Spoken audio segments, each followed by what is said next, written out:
Pagpasok sa bahay, gumalaw ang kama. Sa dilim ng ilaw ay merong sumisigaw.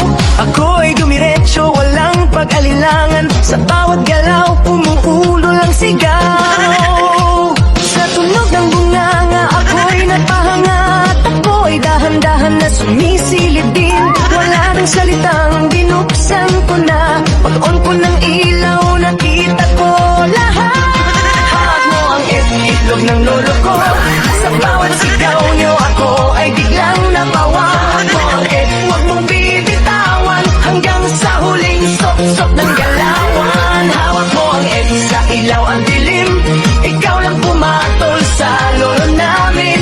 Hawak mo ang egg dito sa kisama, ikaw ang dahilan bakit pumanaw na.